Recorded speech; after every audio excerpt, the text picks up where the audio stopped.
Okey, aku dah menggunakan Samsung Galaxy S20 ni selama beberapa minggu daripada aku mula beli sebelum ni. Which is kalau korang boleh tengok video aku yang sebelum ni, aku ada beli dekat Samsung punya roadshow yang aku beratur panjang-panjang gila tu. Aku tunggu pada malam tu, so korang boleh tengok video tu yang sebelum ni. Dan ya, aku dah menggunakan Samsung Galaxy S20 as aku punya daily driver. Dan banyak benda yang aku boleh puji dengan Samsung Galaxy S20, dan ada juga beberapa perkara kecil yang aku rasa agak kurang sedikit dan aku nak kongsikan dekat korang dalam video kali ni.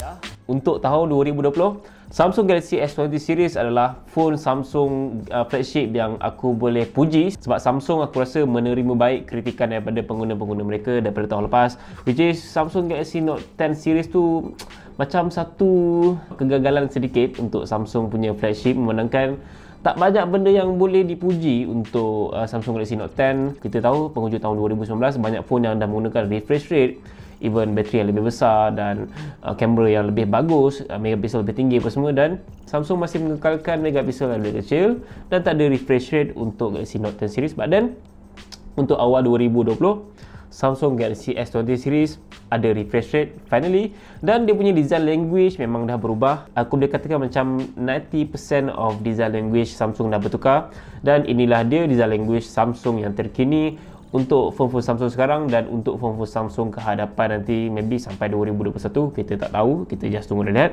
Okay, itu dari segi dia punya, dari segi design apa semua. Ya, so far aku memang fans of keadaan skrin yang tidak melengkung teruk macam phone-phone sekarang ni, yang baru-baru sekarang ni. Dan satu langkah yang aku boleh puji dengan Samsung, sebab dia dah memang very minimaskan gila screen curve dekat Galaxy S20 series.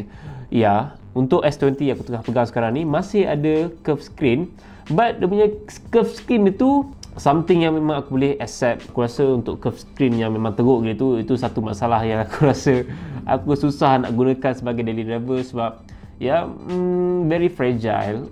Screen protector yang memang susah aku nak cari, feel pegang pun tak sedap, dan bila pakai casing tu akan rasa macam nipis, dan banyak perkara yang aku rasa macam kurang lah dengan curve screen tu. Dari segi rekaan skrin, aku rasa mungkin ada orang yang setuju dengan aku bahawa screen curve agak kurang untuk penggunaan RAM, dan ada juga yang tidak bersetuju dengan aku, dan aku respect korang punya minat dan korang punya personal interest. Tapi kekurangan untuk S20 ni macam aku tak banyak pilihan warna yang aku rasa menarik untuk aku pilih. Macam ada 3 pilihan warna saja untuk S20 ni, which is warna grey, warna pink dan warna biru. Dan ketiga-tiga warna ni macam kurang menarik perhatian aku personally. But then aku rasa warna yang paling okey bagi aku yang aku nampak adalah warna grey je, sebab warna grey ni very kelakian sikit lah kalau nak compare dengan biru dengan pink.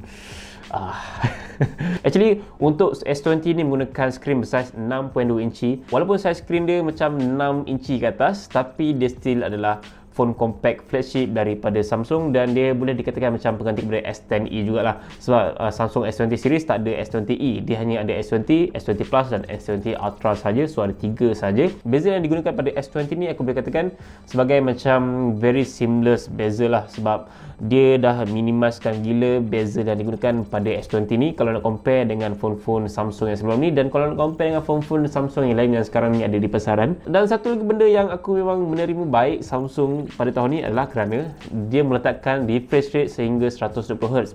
Tapi kekurangan yang aku nampak dekat sini adalah korang tak ada pilihan untuk 90Hz. So ada 2 pilihan saja, which is 60Hz untuk Full HD Plus dan QHD Plus, 120Hz untuk Full HD Plus saja. So korang tak boleh pergi ke QHD Plus kalau korang menggunakan 120Hz. So itu adalah satu kekurangan, dan satu kelebihan yang aku nampak pada Samsung Galaxy S20 series kali ni.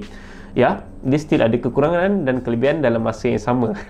Kelebihan dia 120Hz dan kekurangan dia hanya untuk Full HD Plus saja. Okey, dari segi performance pula, untuk S20 kali ini menggunakan Exynos 990 untuk versi Malaysia, dan versi US of course Snapdragon 865, dan ada 5G, tapi kat Malaysia tak ada 5G, ada untuk 4G saja. Okey, tak apa. Kita jangan fokus sangat kat 5G, sebab 5G tak rasmi lagi kat Malaysia. Even tak ada lagi 5G kat Malaysia, so janganlah kabut sangat kan. Tapi untuk Exynos 990, dari segi performance, overall gaming dan segala benda yang aku buat dengan S20 ni aku tak ada masalah langsung lagging, aku tak ada masalah langsung dari segi performance, aku tak ada aku tak ada masalah langsung dari segi gaming untuk S20. Everything very smooth. Dia punya One UI pun memang perform gila, memang smooth. Aku nak multitask, aku nak tukar apps dan aku nak buat segala benda dekat S20 memang smooth.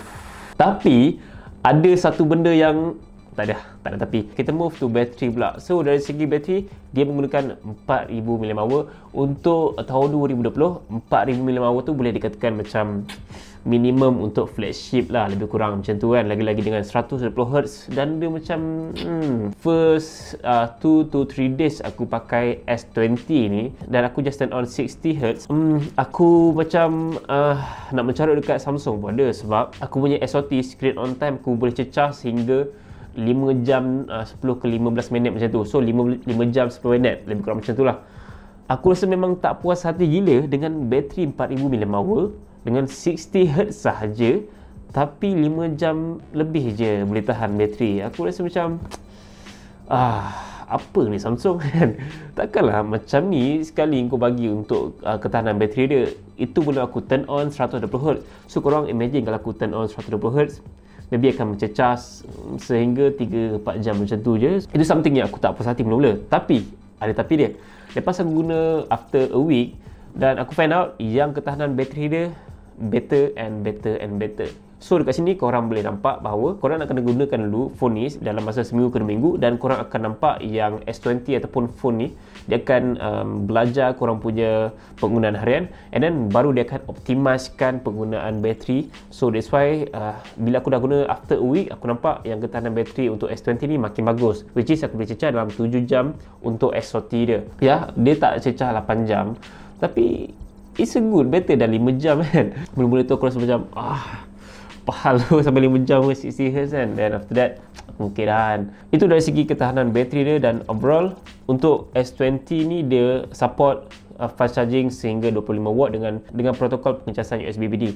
So korang boleh charge. Aku dah try sendiri, memang aku cuba sendiri dari 0 ke 100 boleh cecah dalam 1 jam 5 minit saja.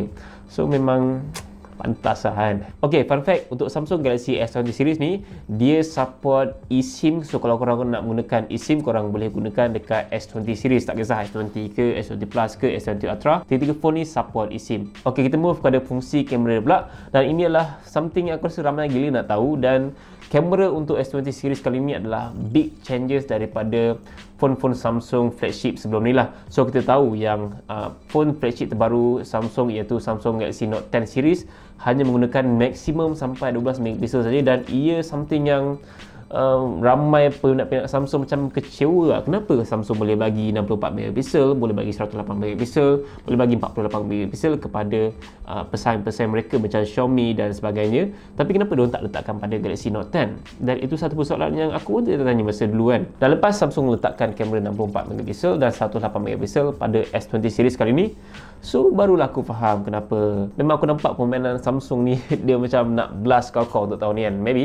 Okay, untuk fungsi kamera dia, Samsung Galaxy S20 kali ini menggunakan kamera 64 megapixel sebagai kamera utama, dan ia adalah big upgrade daripada Samsung S10, even daripada Samsung Galaxy Note 10 series. Ok, overall dari segi fungsi kamera dia, bila aku dah cuba sendiri ambil gambar malam, ambil gambar siang, ambil gambar super wide angle dan ambil gambar macro apa semua, aku memang boleh puji dengan hasil kualiti gambar daripada S20 kali ini. Tapi ada sedikit yang aku agak kurang sikit, iaitu dari segi kamera macro dia, dari segi sharpness kamera macro dia, dari segi ketepatan warna dia tu masih agak kurang sikit.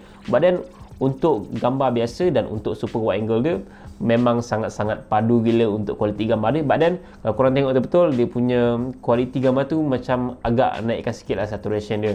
Dan ya, tapi ia lebih bagus lah dari segi natural color dia tu lebih bagus berbanding dengan Samsung Galaxy Note 10 series, even daripada Samsung Galaxy S10 series lah. So itu something yang aku boleh puji, which is Samsung dia improvise dari segi kualiti gambar dan dari segi kualiti warna untuk kamera Samsung Galaxy S20. Lagi-lagi dari segi kamera selfie dia memang superb gila bagi aku, untuk dia punya ketepatan warna, untuk ketepatan macam sharpness dan vibrance daripada HDR apa semua. memang sharp gila. Even bila aku zoom pun memang aku nampak lubang-lubang muka aku. Okey, satu lagi aku lupa mention pasal fungsi kamera night mode dia. Okey, bila kau ambil sendiri gambar tu dekat objek yang ada lampu sedikit, which is kereta, dan hasil dia memang sangat-sangat cantik. Dia punya warna dia tu memang cantik lah kan, aku boleh cakap kan.